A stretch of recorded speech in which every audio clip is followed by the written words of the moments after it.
Good evening. This is John Milburn for LAWS12062. This is Alternative Dispute Resolution. We're into week 5 of term 2, 2019. Thank you so much for those that are online participating. I really do appreciate you doing so. Please unmute your microphone if you wish to ask a question. Please use the chat facility. Likewise, if you want to ask a question. And if there are any issues that arise, please contribute as we proceed. All right, well, let's start with an overview of the basic process in a mediation or conciliation. I can move over this quickly because we know the basic process, and in fact, I'm confident when I say that all of you have now effectively prepared your script for your first assessment. I would be correct in that, wouldn't I? So that you've got at least your dot points. If you haven't, please ensure that you do that this week. Have a look at the slide that I'm about to show you for an overview of the process. And bear in mind that this is the process in the mediation. It excludes the work that you do pre-mediation or pre-conciliation, and it excludes the work that you do post-mediation or post-conciliation. So your first assessment is essentially that work which is conducted in the middle, in the meat of the matter, that is the mediation or the conciliation session itself. Most of the work there would be in the opening statement by the mediator, and then the first joint session, but don't ignore the importance of setting the agenda, and don't be too concerned. The least important on that slide is the agreement. By all means, have one if you can, or it naturally works that way, but don't force the issue. So, given that the joint session is important, you need to think about strategies to resolve deadlocks. We talked about some last week. You need to be, as Judge Kingham says, light on your feet. So that means thinking of different lateral ways to deal with problems. And a very common problem that you encounter is parties become entrenched in their respective positions. So if someone becomes entrenched, or worse still, both parties become entrenched, what are some of the things that we can consider? What are some of the techniques we can use in order to break that deadlock? I'll invite you to unmute your microphone or use the chat facility. One of the big things is to explain to the parties, if they can't meet the some kind of resolution in the dispute, what the outcome for both will be in terms of expense if they proceed to litigation, and what probable outcomes, what merit there is in the case, that sort of kind of thing. If if you're in a position of being in an advisory role. Yes, I'm glad you said that, because in a pure mediation model, you wouldn't go that final step. So yes, Mary, I agree with that. So that would be the process of reality testing and asking the participants to think about the worst case scenario if the matter doesn't settle. Would you do that? Would you go through that exercise in open joint session or private sessions? Or can you do it either way? I would say open, so both parties are aware, and then talk to them individually about it. That's how I would do it. Okay, thanks, Mary. Jack? Yeah, I'd say it could go either way, but with Mary's model, I'd probably go the opposite. I'd go talk to them individually first, see where they're both at in their, they may be so entrenched in their positions, and then once they've both got a sort of said their piece, you can bring them back together and talk about it openly. So it starts working out that they start saying, okay, well maybe this is actually a point of commonality, and they can start working from there. Yes, so a couple of very good responses there.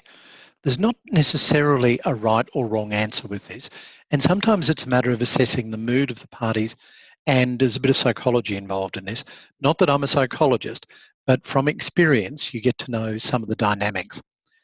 One thing I will say is that whilst I have no problem in you doing some reality testing in a joint session, The thing that you need to be careful about is providing such advice or such statements that would make a client feel that you're against them. So you've got to remain impartial and reliable.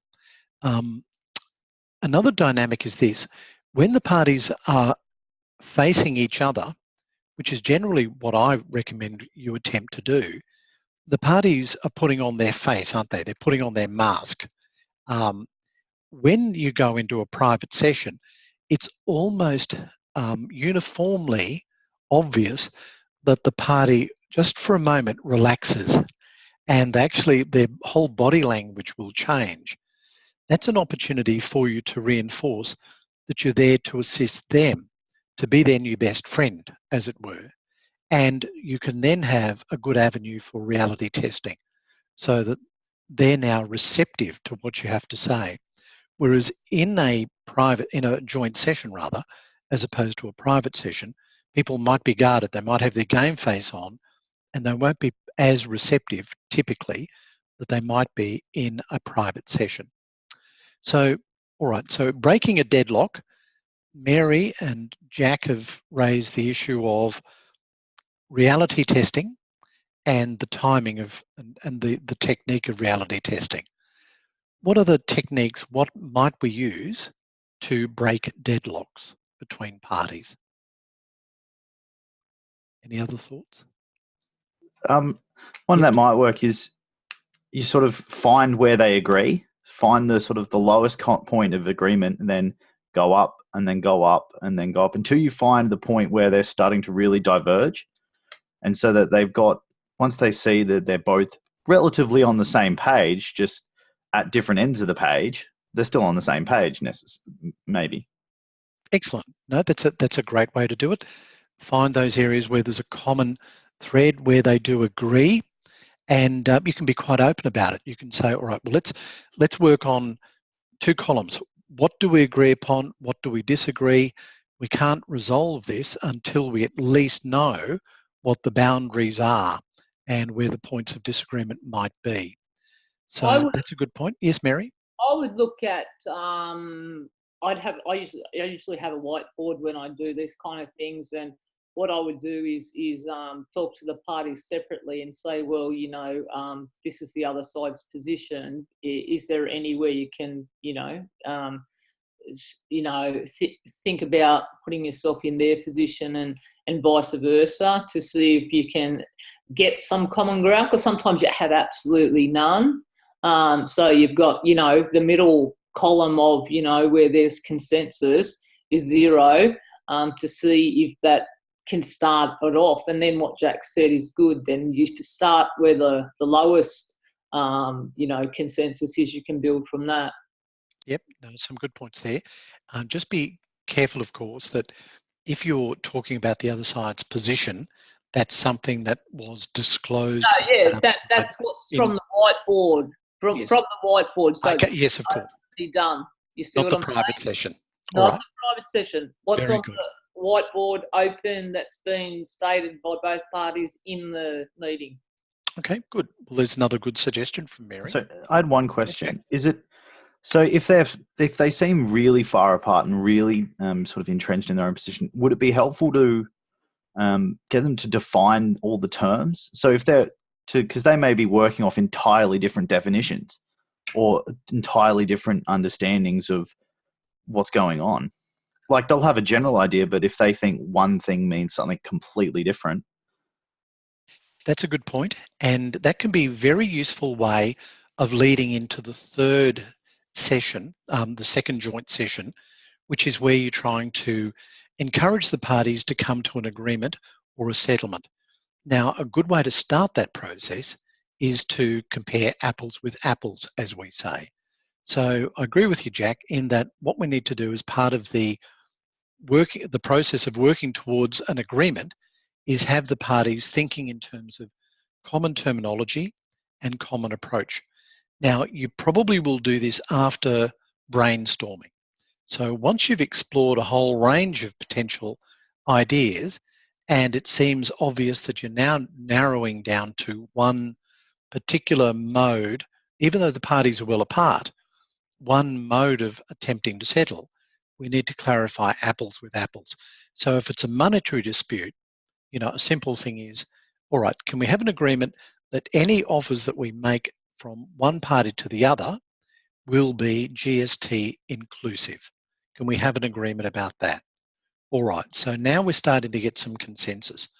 All right, let's have an agreement about, don't worry about the amount for a moment, but it's obvious that both of you are thinking that one will have to pay the other. So let's think about the timing. Whatever the figure is, can we get an agreement in terms of it's 7 days or 14 days? And yes, we can. We'll come to that agreement. Then you have an agreement about things like how is the agreement going to be documented? Is it a deed? Is it a contract? Is it a consent order? Is it something that we intend to do today? Or will it be something that's determined by reference to an external formula? So we're getting some consensus about the common points. It's almost as if in your mind, you've got your lawyer's hat on and you're thinking, if I was writing this agreement and I was preparing a template, then these are the things that we would need to include. All I need, once I complete the template, is the dollar figure. Do you see what I mean? So you're looking at completing the whole document, the whole agreement, except that one critical thing of the dollar figure. So even though the parties are saying something like, I will offer you $10,000 in full and final settlement, and the other says, I'm not accepting anything less than $100,000 in full and final settlement, and you think, there's no way we can get this settled, start thinking about all those other things that need to be agreed if we have an agreement. Sometimes people make the mistake of going the other way. They work on the dollar figure, there's some bartering, carrying on, I'll offer you 40, no, it's 60, and then eventually they say, all right, we agree on $50,000, done. And then we say, all right, well, when's that going to be paid? And one party says, well, tomorrow. And the other party says, well, I can't pay tomorrow. I've got to sell my property. So it'll be at least 12 months. And you can see that even though you thought you had an agreement, now we've got to start again. And people say, well, you're going to have to pay me interest on that. Well, I'm not paying a lawyer. So all those things. So if you really find that yourself in a deadlock, trying to come to an agreement on all those supplementary terms that are necessary so that once you do get that final agreement on the figure, you are just about there. You can take it one step further and encourage the parties as part of the intake to present an agreement for the purpose of the mediation.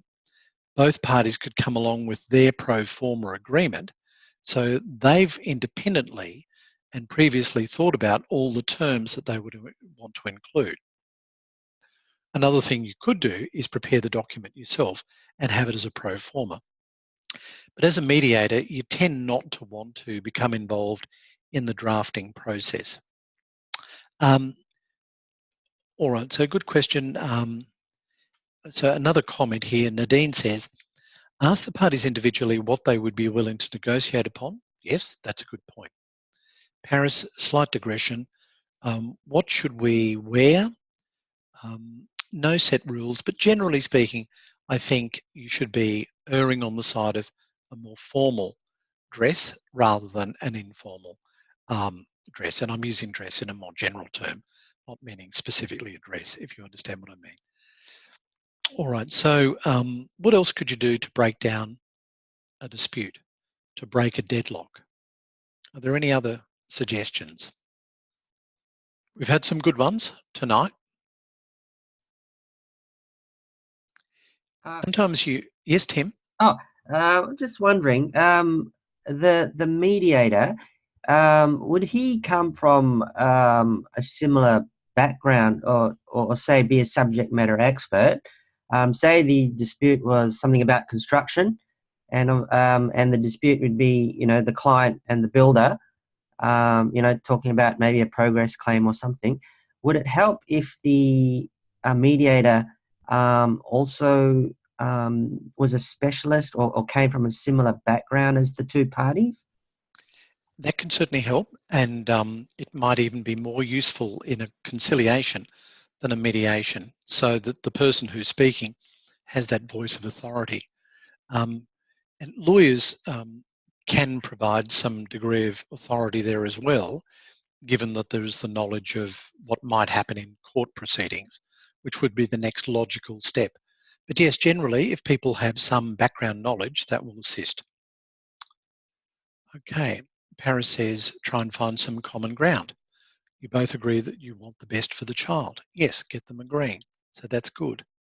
Another thing you could try to do is break down the nature of the dispute. So instead of just arguing over, the sum being $50,000, try to break it down. Let's say it's a motor vehicle accident. Parties are in dispute. It's obvious that one party is in the wrong and the other is in the right. But in their minds, it may not be that they're thinking that way. They might be thinking, well, I'm going to offer, I know I was in the wrong, but I wasn't completely in the wrong. So I'll offer $20,000 in settlement, whereas the other party, whose car was worth $50,000, says, well, I want $50,000. So perhaps the impediment in part to the settlement is this issue of causation. Before we start to talk about quantum, let's talk about causation. Do you accept that you were in the wrong? And if so, to what degree? To be very direct in terms of a question, and likewise to the other side. So that if there is a dispute as to whether one party is 70 or 80 or 90 or 100% liable, maybe you try and discuss that first before we get to the issue of the money. So breaking it down, you might even talk in terms of percentages, things of that nature. Another impediment might be as to whether you will actually get paid, and the quality of the payer, that is the likelihood of successfully recovering the money, is another issue that needs to be considered. And we've really talked about this a bit, but asking the parties to consider the opportunity cost. Mary raised the issue at the start. That is, think about the direct cost of litigation, the indirect cost of income that might have been earned during the time that the parties were otherwise spending their time in dispute. Also, the level of stress and detriment on health and the effect on family and employees and people around them. So try to create some flexibility in the process, and as much as possible, engage the parties in the process. People actually do like to try and assist. Generally, people like to assist. And if you can turn this dispute around in the sense of it becoming a problem that needs to be solved, which is really dealing with their interests as opposed to their positions, then people will generally respond by saying, all right, let's see if we can all get in and help try to resolve this dispute. But you need sometimes to ask them and make sure that they're willing to do that.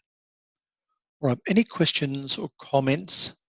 And I thank you for your contributions so far. All good? All right. Now, we talked about different perceptions, and you need to clarify or at least discuss factual matters. So the blind men and the elephant parable by John Godfrey Sachs demonstrates the way that different observers relate to a common object. And you can see there that the 6 blind people, all encountering an elephant for the first time, perceive something different. One a rope, another a wall, another is a tree or a fan, a spear or a snake. So what are some of the techniques for overcoming difficulties? The parties may not engage in the process. Either may threaten a walkout. You might be dealing with a hardball negotiator. So one of your options is to sponge. We talked about that earlier this week. Respond in kind, but that's very risky. To deflect is another thing. And I like the recommendations of Yuri in name it and disarm it. So if someone is playing hardball, then consider naming it. In other words, recognizing the tactic staying calm, and then using your reframing and other skills in order to move forward. In terms of specific issues, then you may need to deal with hardball negotiators by deflecting and challenging, but doing it in a respectful manner. So if somebody says, you know, if you stop selling my ice cream brand in your fish and chip shop, you are going broke within 6 months, guaranteed. And we get this sort of thing a lot in mediation and conciliation. People make these bland assertions. So maybe when you identify that, slow the process, and being careful not to embarrass the person, you name it and to a degree shame it. So, all right, let's stop. You've made that comment. It's an impediment to the process if we can't resolve it. So that's your allegation. What evidence do you have to support that statement? Or can you give me some examples of where this has happened previously?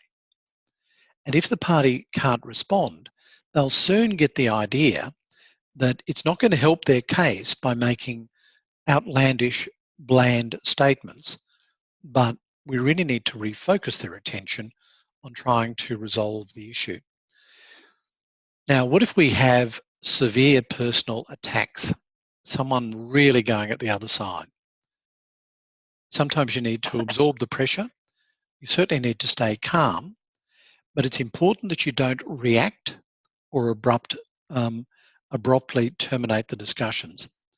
And there's a dynamic here where if there's a personal attack, the mediator will tend to jump as if startled and immediately say, well, no, we can't do that. No raised voices, no raised voices. You've got to stay calm and try to deflect the pressure back to yourself if you can.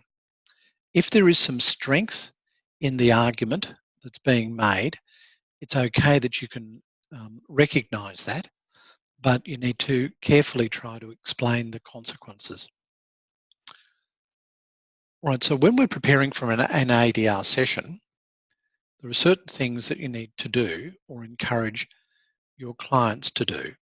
So if you're advising a client going into an ADR session, it's always a good idea to outline their position, or better still, their interests. Likewise, if you're going through an intake session, try to encourage the parties to prepare something in writing so that they've got a clear focus, and give them a clear idea of the procedure, and ask them to consider the quality of their evidence. And you can, in an intake session, ask if they need further evidence from a witness, if they need an expert report or an opinion. And one thing you can consider doing is contacting or having the parties come up with what they believe to be a statement of agreed facts, a list of facts in dispute, or a list of the legal issues in dispute. I mentioned earlier that they could come up with a draft settlement, leaving in the specific dollar figures, but identifying those things that would be important in the event of coming to an agreement. In other words, encouraging parties to do some homework is always a good idea. So that would apply if you're advising a party going into mediation, or you are the mediator and you're trying to do this as part of the intake. By coming up with an agreed statement of facts or a list of facts in dispute, something we talked about earlier tonight, it will likely shorten the session.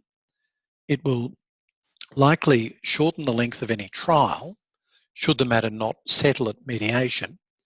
And it will, you could argue that it would potentially increase the parties' prospects of successfully claiming costs if they have put some thought into this at this stage. If the matter is technical, then you may need to consider inviting the parties to consider an experts conclave as part of the ongoing litigation. A conclave is really a mediation between experts. And if the dispute is, for example, a construction dispute, then it may be advantageous for the parties to have their experts meet with each other, lock away in a room for a while so that they can come up with a list of what they agree upon and what they disagree upon. That might be useful to undertake before the mediation session. We talked about inviting the class to take a risk analysis process, and you might come up with your own document in that regard or encourage the clients to do so. Another thing that we could consider if there's a deadlock, and we didn't consider it when we were talking about different options, is to ask the clients to identify the legal risks associated with proceeding to litigation. And you can raise some questions for them to ponder without necessarily providing any advice at all.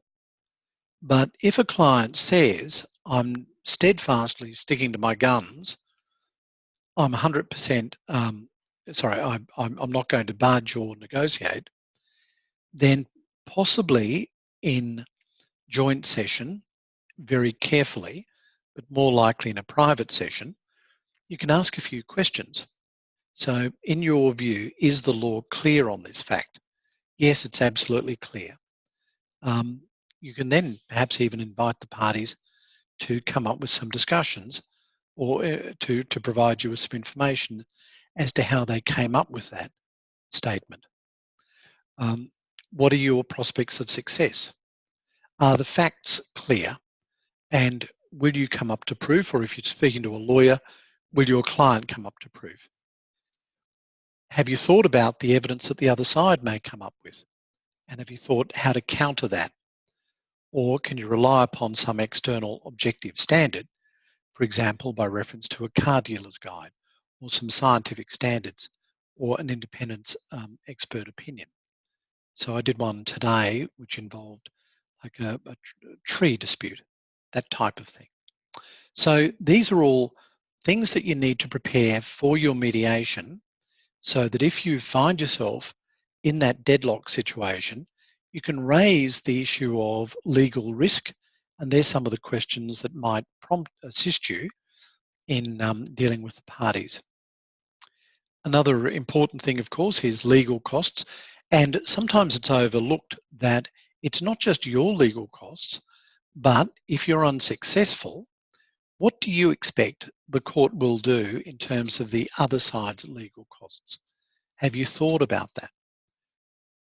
Do you know what the figures will be? And if you start to create some degree of uncertainty in the mind of the parties about these issues, about whether the law is clear, whether their evidence will come up to proof, whether they have thought about experts and reports and other evidence that they need, the risk of legal costs and how much they will be, people start to think about some of the issues that might get in the way of their positive statement that I will win this case. So having a list of these things to consider in that sense can be important. We'll continue the share.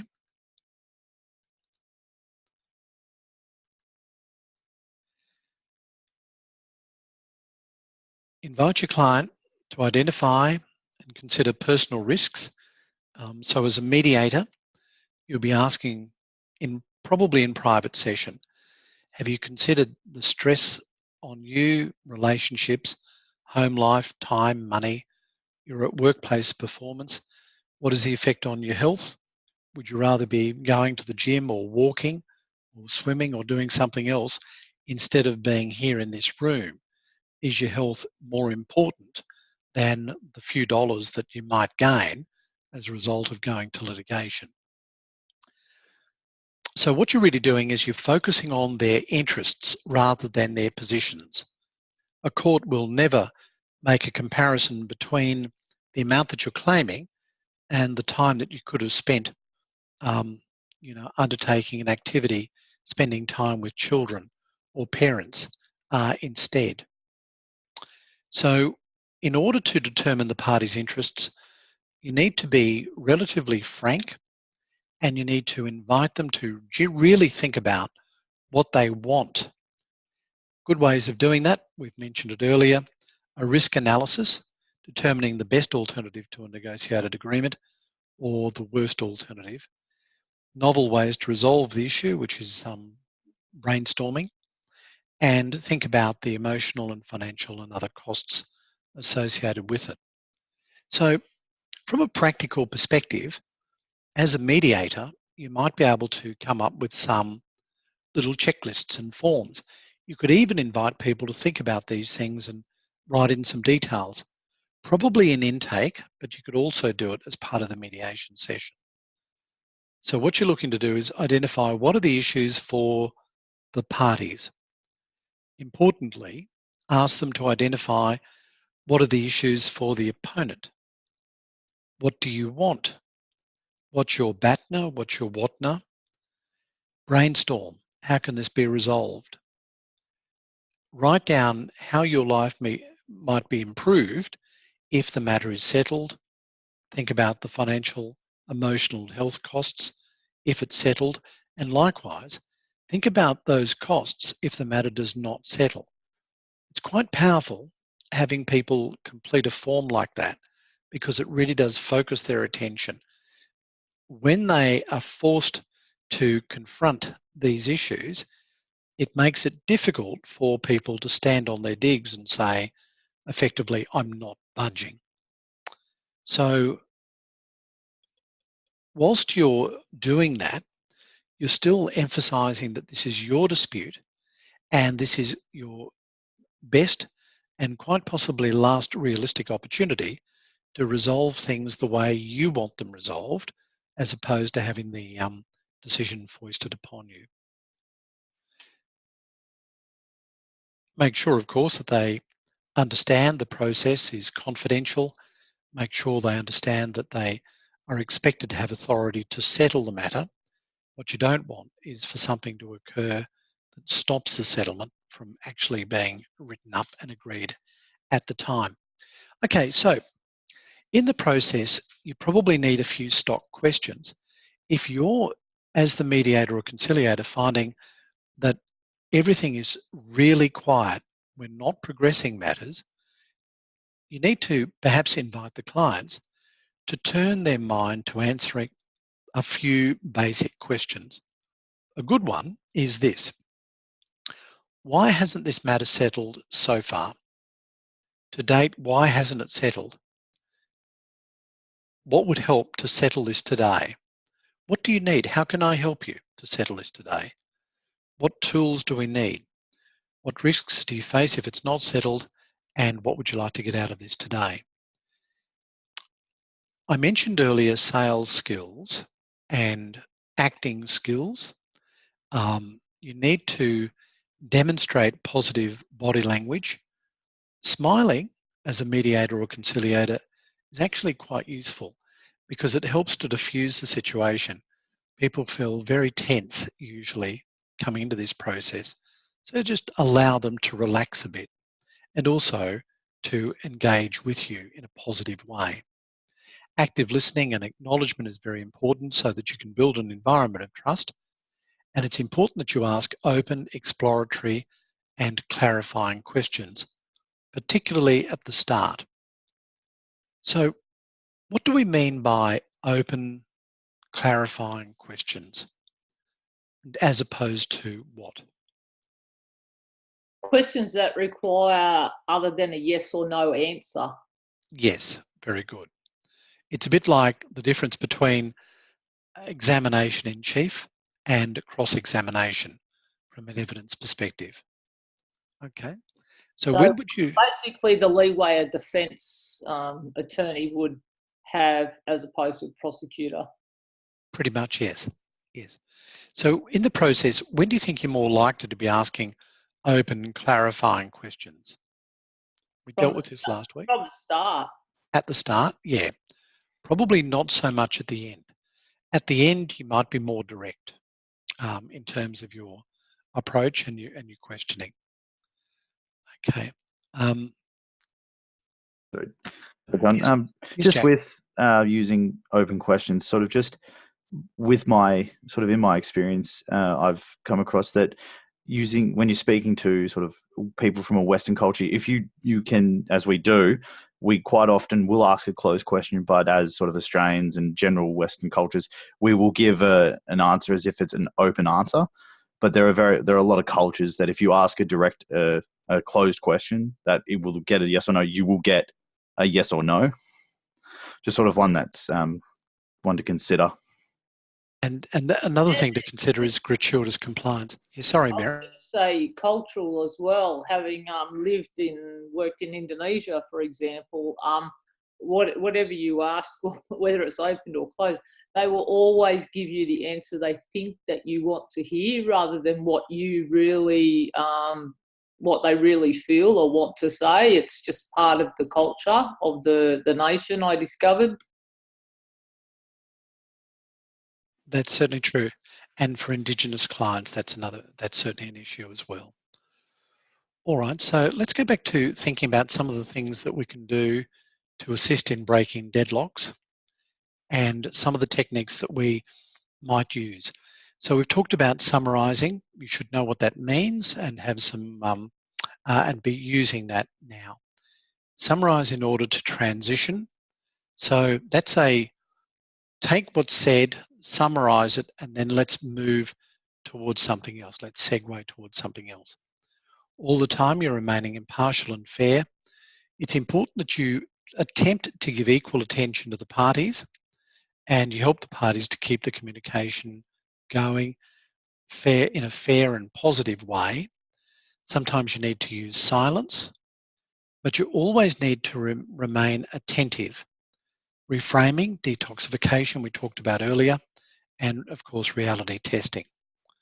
So reframing we discussed last week, and we went through some of the examples there.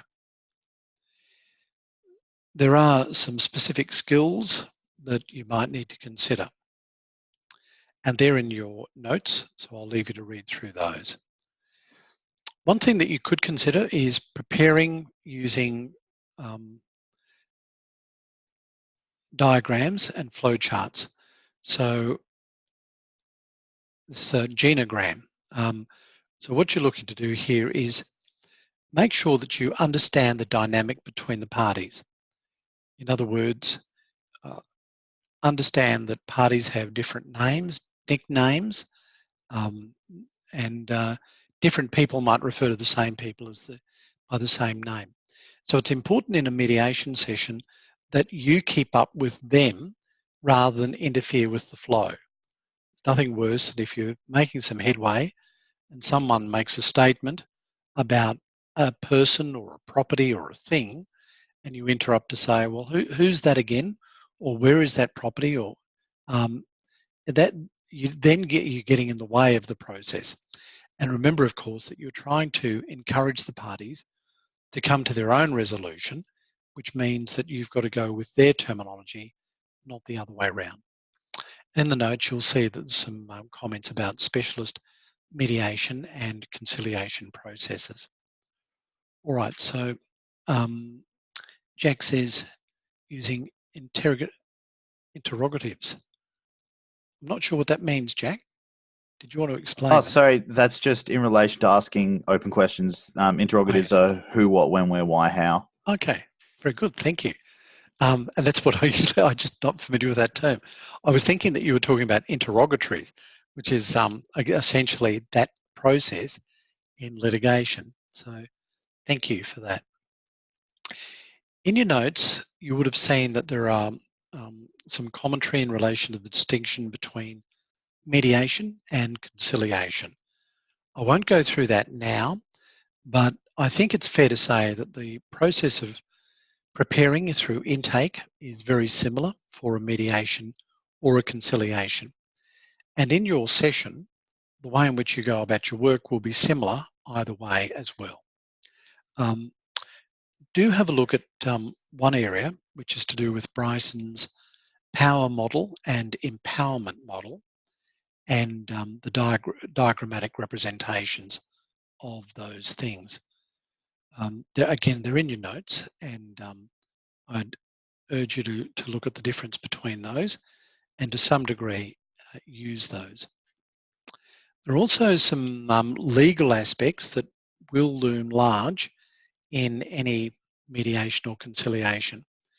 And there's generally a requirement for parties to make a genuine effort to settle. And it may be that depending on who's asking you to undertake the mediation or conciliation session, that you have an obligation to provide some degree of certification. And that may include a statement as to whether the parties did make a genuine attempt to settle.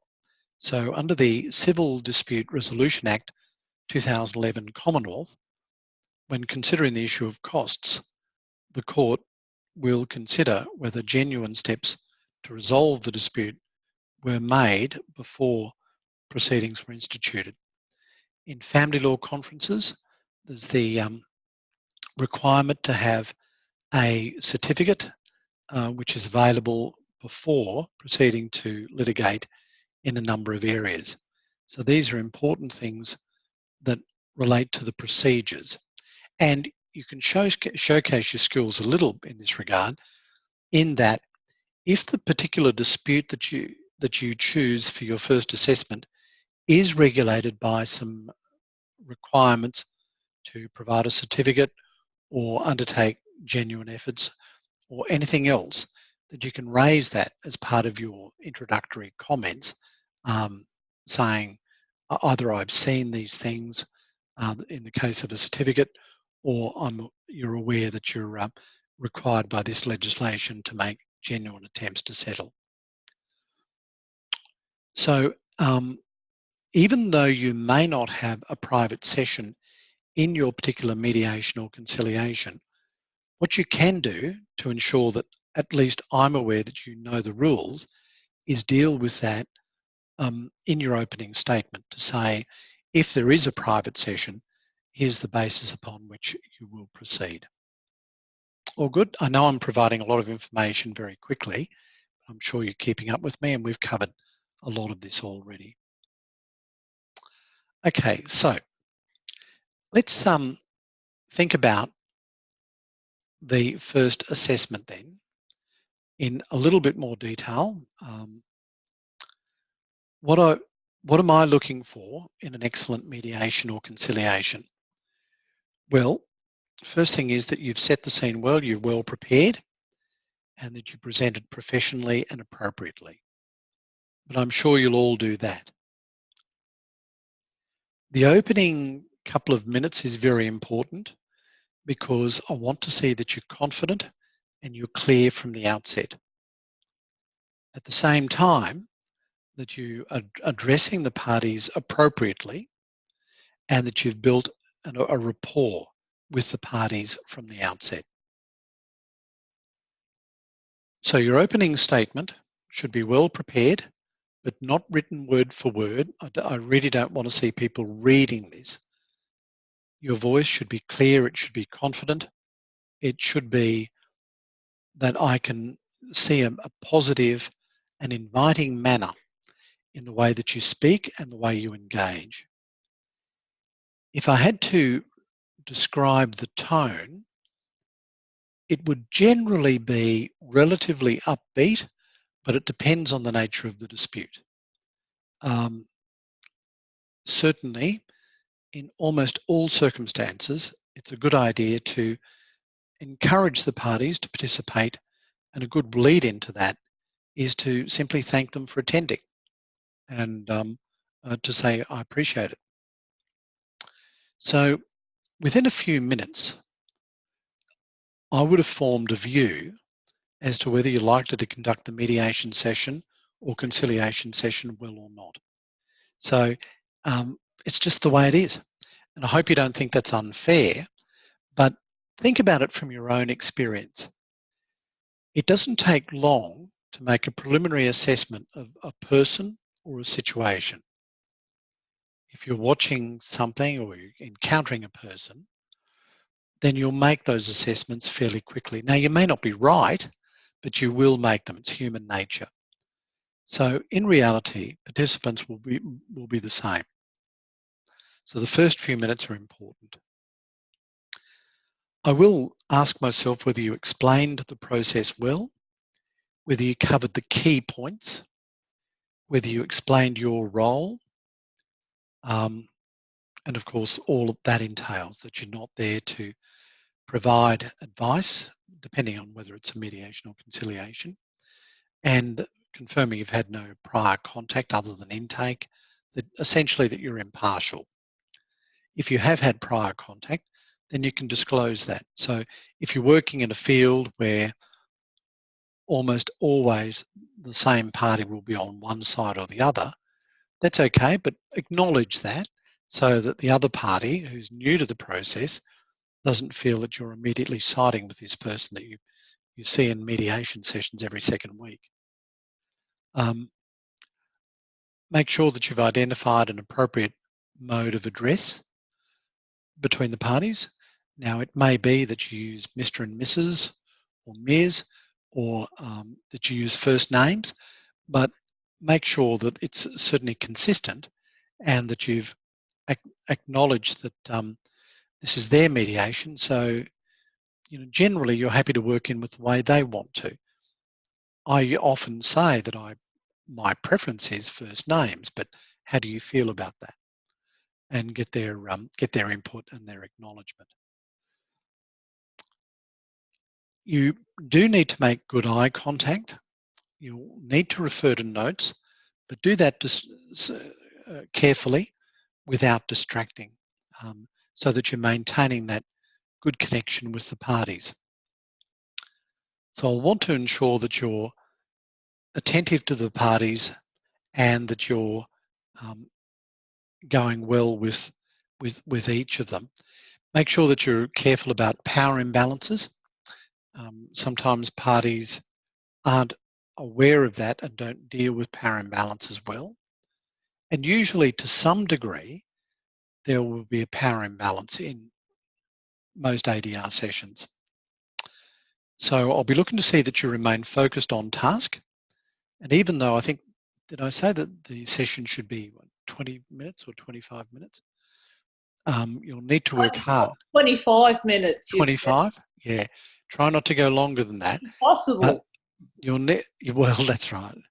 It's an abbreviated mediation, that's for sure. But do try, you'll work hard, you'll be exhausted by the end of the 25 minutes, I suspect, because you'll need to work hard. What was that, Mary? You were muted. Hang on. Now we can hear you.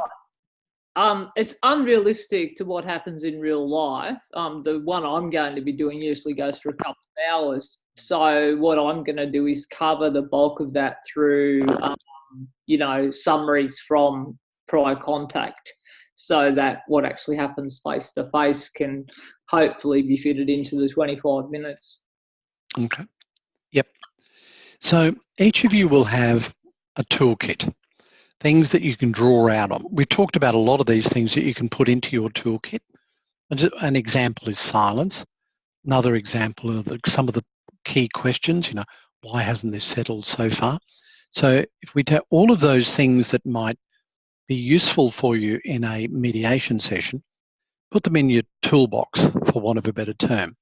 So I'll be looking to see that you've used these options that are available to you in an appropriate manner. Certainly, whether you remain focused and whether you encourage the parties to be focused would be also important. All right, so what do we want to see from an excellent session, or what do we see from a poor one? So I've mentioned most of the positive things. What are the things that would detract from an excellent session? Number one is if you appeared disinterested or you appeared to lack capability. Some of the things that you want to try to avoid, looking down at your notes.